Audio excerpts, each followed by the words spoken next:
नमस्कार, आप देख रहे हैं इंडिया न्यूज हरियाणा। मैं हूं आपके साथ तरन्नुम जहान शेख। खबरों पर नजर डालेंगे फटाफट अंदाज में।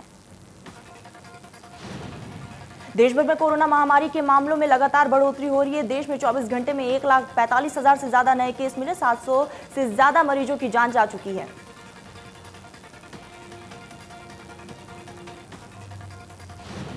महाराष्ट्र में हालत सबसे ज्यादा खराब। महाराष्ट्र में 24 घंटे में 58,000 से ज्यादा नए केस। 301 मरीजों ने तोड़े दम।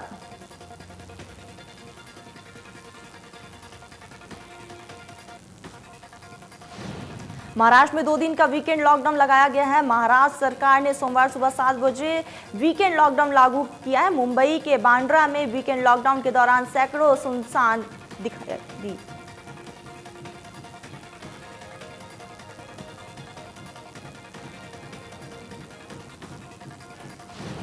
वीकेंड लॉकडाउन के दौरान जरूरी सेवाओं के अंतर्गत आने वाली सभी एक्टिविटी जारी रहेगी। बिना किसी वजह से घूमने पर पाबंदी रहेगी।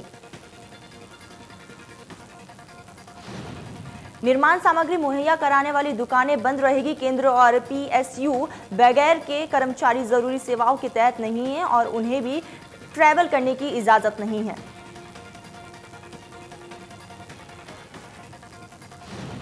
दिल्ली में भी एक बार फिर कोरोना पैर पसारता जा रहा है। राजधानी में पिछले 24 घंटे में कोरोना के 8,551 नए केस सामने आए हैं। वहीं 30 लोगों से भी ज्यादा की अब तक मौत हो चुकी है। आरएसएस प्रमुख मोहन भागवत भी कोरोना वायरस की चपेट में आ चुके हैं। मोहन भागवत को कोरोना से संक्रमित होने के बाद इलाज के लिए नागपुर के अस्पताल में भर्ती कराया गया।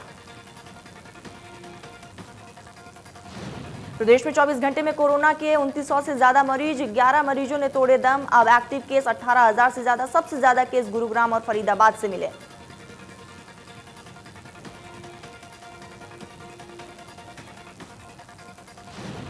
पश्चिम बंगाल में चौथे चरण के मतदान के तहत 5 जिलों की 44 विधानसभा सीटों पर मतदान हो रहे हैं, जिसमें 373 उम्मीदवारों की किस्मत का फैसला किया जाएगा।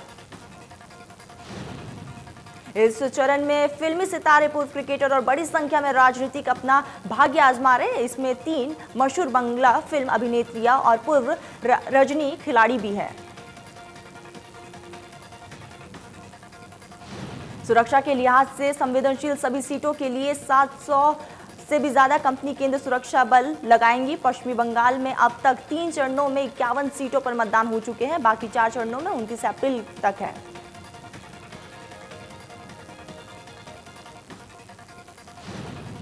बंगाल के चौथे चरण के मतदान के तहत लोगों में काफी उत्साह नजर आ रहा है। सुबह से ही मतदान केंद्रों पर के बाहर वोट डालने के लिए लोगों की लंबी कतारें लगी हैं। प्रधानमंत्री नरेंद्र मोदी ने ज्यादा से ज्यादा मतदान करने की अपील की है। उन्होंने ट्वीट में लिखा कि खासकर युवाओं और महिलाओं से बड़ी संख्या में मतदान करने की अपील करता हूं।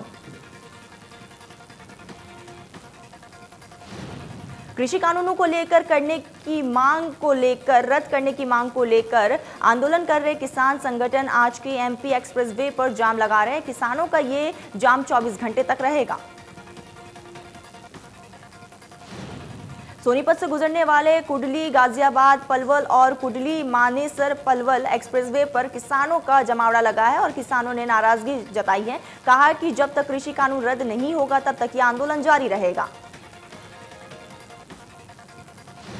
केजीपी और केएमपी पर किसानों के जमावड़े को देखते हुए हरियाणा पुलिस ने दिल्ली और उत्तर प्रदेश जाने वाले भारी वाहनों को करनाल और पानीपत के लिए डाइवर्ट किया है।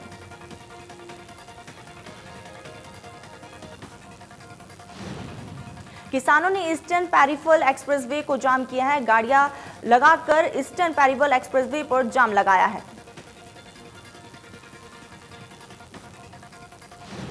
फरीदाबाद में मुख्यमंत्री मनोहर लाल अधिकारियों के साथ मैराथन बैठक करेंगे। फरीदाबाद के सुनियोजित विकास के लिए लघु सचिवालय में एफएमडीए अधिकारियों के साथ बैठक होगी। CM Manohar Lal HSP connections प्रतिनिधियों और नगर निगम अधिकारियों के साथ भी मीटिंग करेंगे। सीएम के कार्यक्रम को देखते हुए सुरक्षा के कड़े इंतजाम किए गए।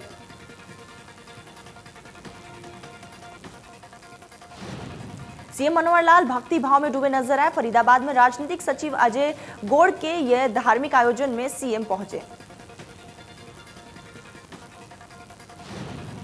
मुख्यमंत्री ने हर महीने घाटू श्याम के दर्शन के लिए फरीदाबाद से 2 बसें भेजने की मंजूरी दी है। इस दौरान केंद्र राज्य मंत्री कृष्णपाल गुर्जर, कैबिनेट मंत्री मूलचंद शर्मा, विधायक नरेंद्र गुप्ता समेत बीजेपी नेता मौजूद रहे। दिल्ली में कोरोना के बढ़ते मामलों को देखते हुए मुख्यमंत्री अरविंद केजरीवाल ने कहा है कि सरकारी और प्राइवेट स्कूलों में सभी कक्षाएं अगले आदेश तक बंद की जाएगी। बिहार आपदा प्रबंधक के मुताबिक सभी स्कूल, कॉलेज और कोचिंग संस्थान 18 अप्रैल तक बंद रहेंगे। 30 अप्रैल तक सभी धार्मिक स्थल, दुकानें और प्रतिष्ठान शाम 7 बजे तक ही खुले रहेंगे। कोरोना के बढ़ते मामलों को देखते हुए उत्तर प्रदेश सरकार ने प्रदेश के सभी सरकारी और गैर सरकारी संस्थानों और ऑफिस में 50% लोगों की उपस्थिति का आदेश दे दिया है। योगी सरकार के आदेश के बाद अब ऑफिस में 50% लोग ही काम करेंगे। हालांकि अभी यह तय नहीं हुआ है कि इसे किस तरह से लागू किया जाएगा।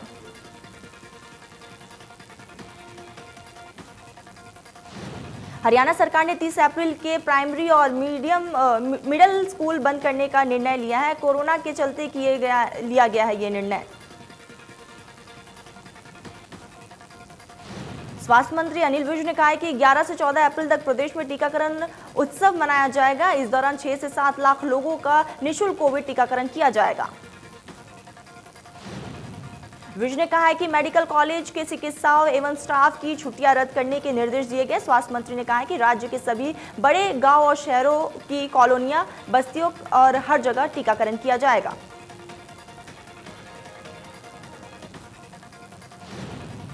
रास्तों, बस अड्डों, रेलवे स्टेशन, अस्पतालों और अन्य स्थानों पर पोस्टर एवं बैनर की सहायता से लोगों को टीकाकरण एवं कोविड जांच के लिए जागरूक किया जाएगा।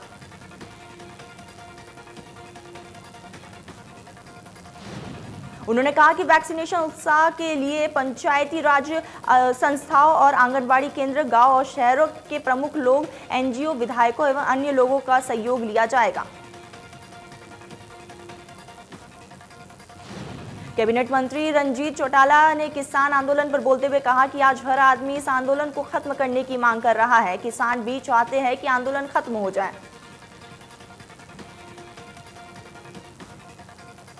उन्होंने कहा कि सरकार का दिल बड़ा है और सरकार सुनेगी। उन्होंने कहा आज किसान तंग है, उनकी मदद होनी चाहिए।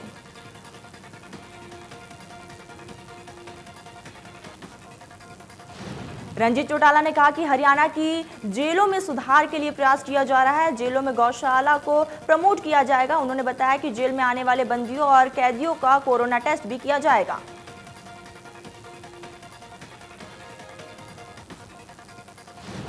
तो वही फरीदाबाद के अनाज मंडी में व्यापारियों की एक बड़ी मीटिंग हुई है, जिसमें पूरे जिले के व्यापारियों ने हिस्सा लिया। फतेहाबाद के विधानसभा स्तर के व्यापार मंडलों के सभी बड़े पदाधिकारी भी शामिल हुए। व्यापारियों ने कहा कि जब तक उनकी मांगे नहीं मानी जाएगी तब तक वे पूरे हरियाणा में गेहूं की खरीद नहीं करेंगे। सरकार व्यापारियों की एकता को तोड़ना चाहती है। सरकार चाहती है कि कुछ इलाकों में खरीद शुरू करवा दी जाए। उन्होंने कहा कि जो किसान अपनी मर्जी से व्यापार की खाते में गेहूं खरीद के पैसे डलवाना चाहते हैं, सरकार को उस पर रजामंदी होनी चाहिए, लेकिन सरकार अपनी जिद पर अड़ी हुई है।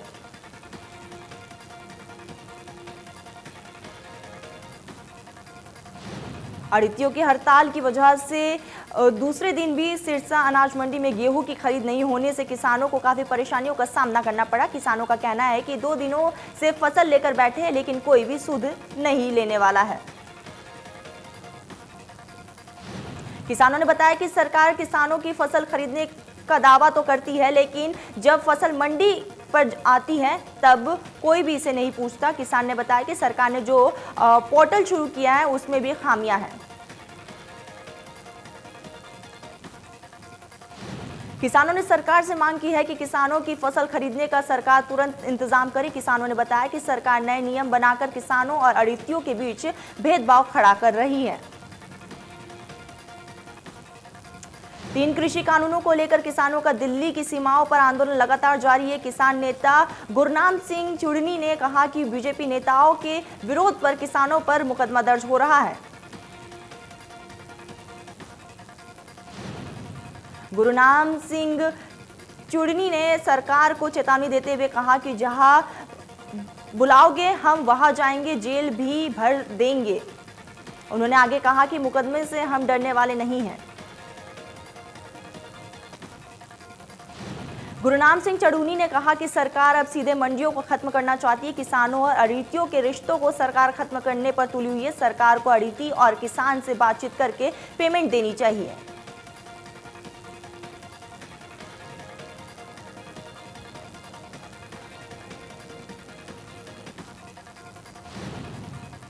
मनु भाकर ने 3 शब्द धराओं में हासिल किया है ओलंपिक का टिकट। सीएम मनोहर लाल ने मनु भाकर को दिया आशीर्वाद। मनु भाकर ने 10 और 25 मीटर एयर पिस्टल में हासिल किया है कोटा और मिक्स डबल में भी मन्नू ने ओलंपिक कोटा हासिल किया।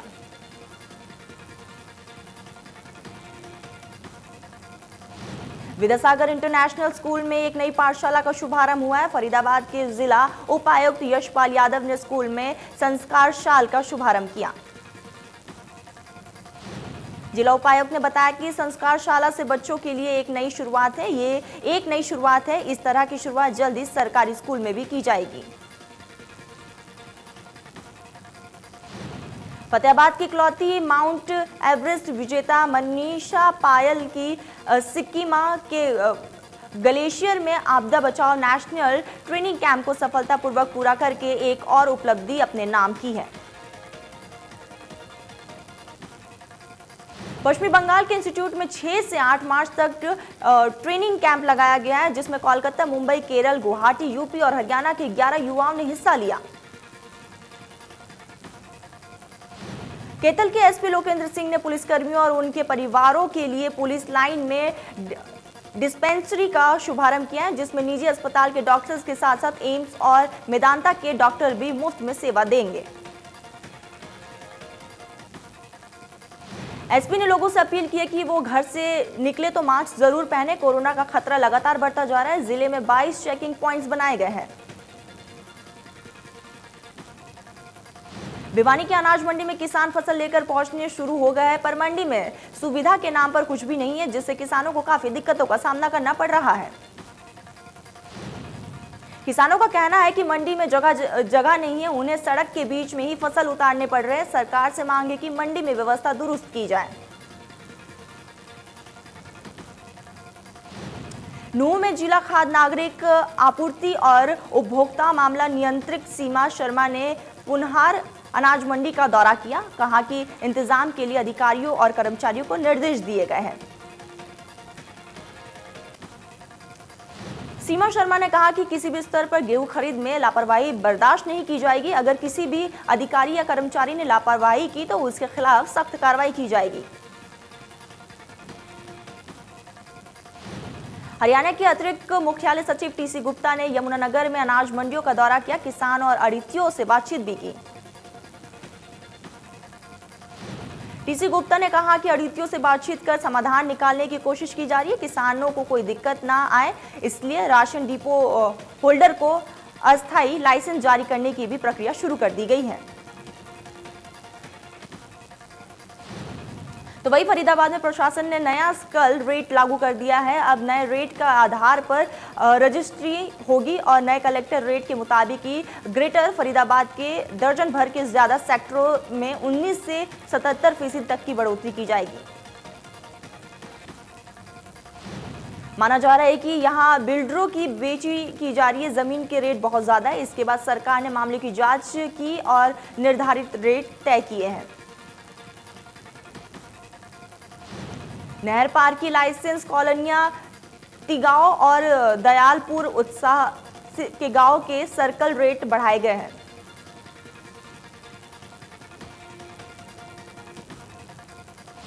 चरखी दादरी के सांगू धाम पर एक पंचायत का आयोजन किया गया, जिसकी अध्यक्षता चरखी दादरी के विधायक संगवान खाप 40 के प्रधान सोमवीर संगवान ने की।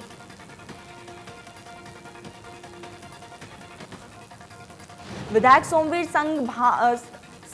संगवान ने कहा कि बीजेपी आंदोलन को हर तरह से दबाना चाहती है और हम भाजपा सरकार की मंशा को समझ चुके हैं।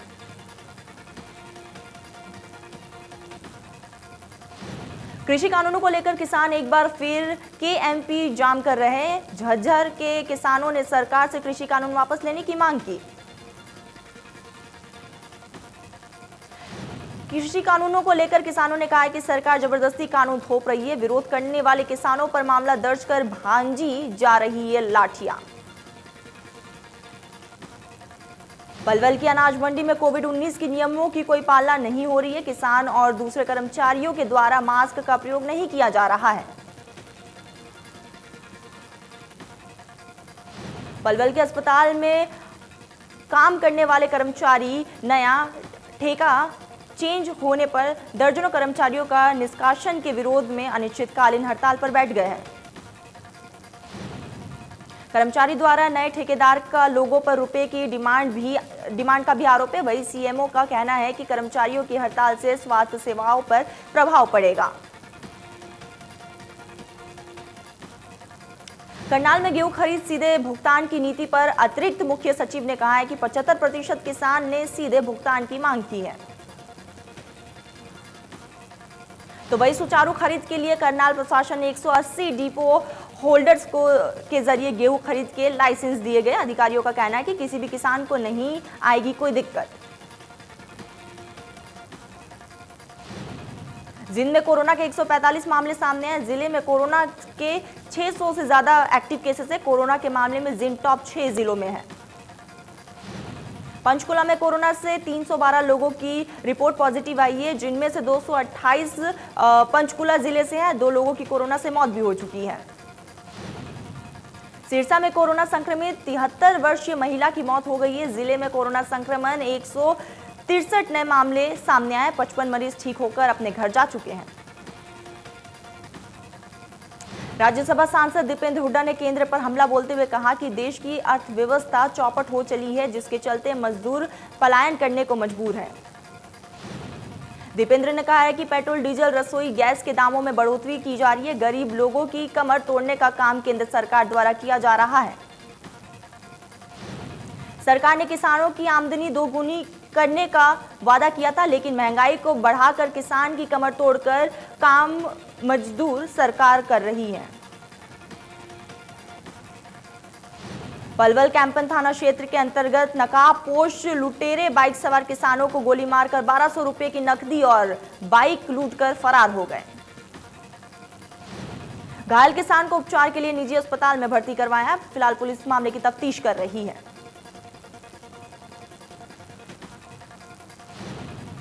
कोसली के गांव पशुबाड़ा में काम कर रही एक 60 वर्षीय महिला के साथ एक व्यक्ति ने दुष्कर्म किया। महिला के शोर मचाने के बाद आरोपी मौके से फरार हो गया। शिकायत के बाद पुलिस ने केस दर्ज कर लिया और आगे की कार्रवाई शुरू कर दी। आरोपी ने किसी को बताने पर महिला को जान से मारने की धमकी दी। करनाल के बीरू कॉलोनी में रहने वाले 50 वर्षीय व्यक्ति ने फांसी लगाकर आत्महत्या कर ली। काम ना चलने की वजह से रहता था परेशान। कोरोना काल के दौरान लगे लॉकडाउन के बाद अब कामकाज पर काफी प्रभाव पड़ा है, जिसके बाद कई लोगों का रोजगार चला गया है और कई लोगों के काम ठप हो चुके हैं। नगर परिषद की बजट बैठक का आयोजन किया गया, जिसमें किसानों की शहादत का मुद्दा उठाने पर जबरदस्त हंगामा हुआ।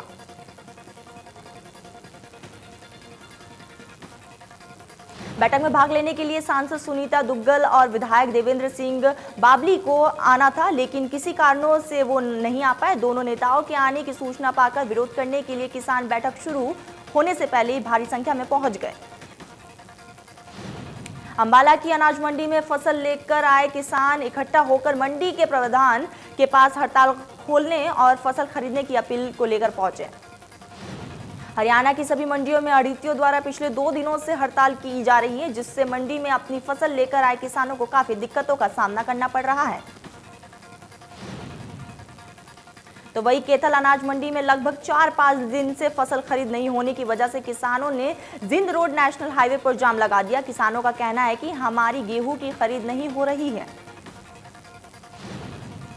रेवाड़ी के रिटायर्ड डीजीपी को दवाओं पर खर्च राशि का क्लेम और बीमा राशि देने का नाम पर झांसा देकर धोखाधड़ी की वारदात को अंजाम देने का आरोपी पुलिस के हाथों चढ़ चुका है।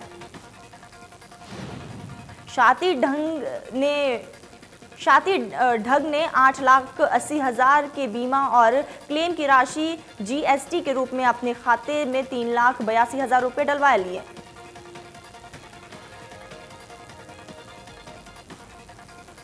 तो वही सोनीपत में बदमाशों ने 3 शराब के ठेकों पर निशाना बनाया है। हथियारबंद बदमाशों ने एक ठेके से 1,30,000 रुपए पर हाथ साफ किया।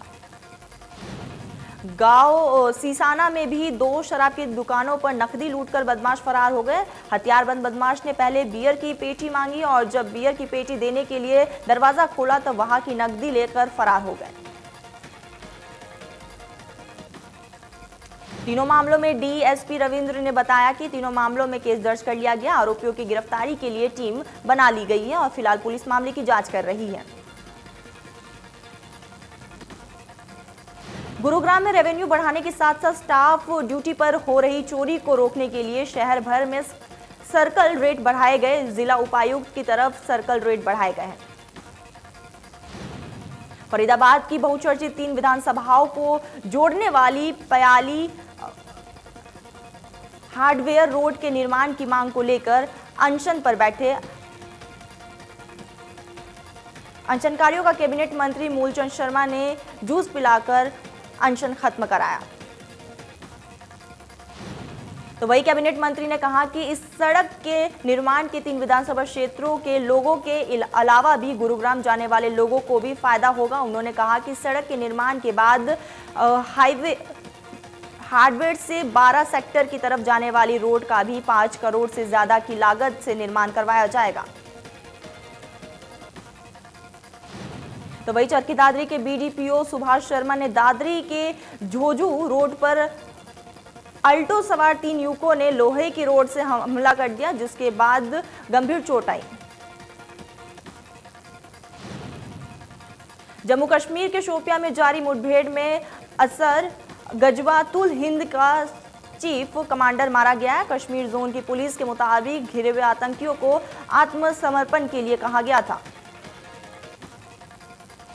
जानकारी के मुताबिक खुफिया एजेंसियों को त्राल के नोबुग इलाके में आतंकियों के छिपे होने की सूचना मिली थी। इस पर पुलिस और सुरक्षा बलों ने इलाके को घेरा और कार्रवाई की।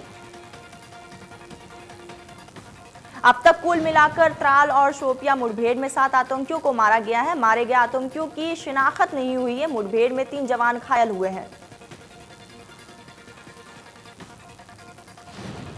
फतेहाबाद कोर्ट ने मानहानि मामले में तत्कालीन एसपी संगीता कालिया के खिलाफ वारंट जारी किया है। संगीता कालिया 2 बार कोर्ट में नहीं हुई थी पेश।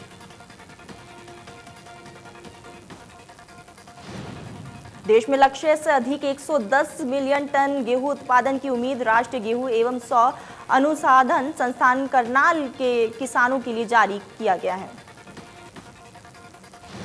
मशीनरी का रखरखाव और आग से फसल की सुरक्षा करे किसान, संस्थान द्वारा विकसित नए बीजों का करे प्रयोग।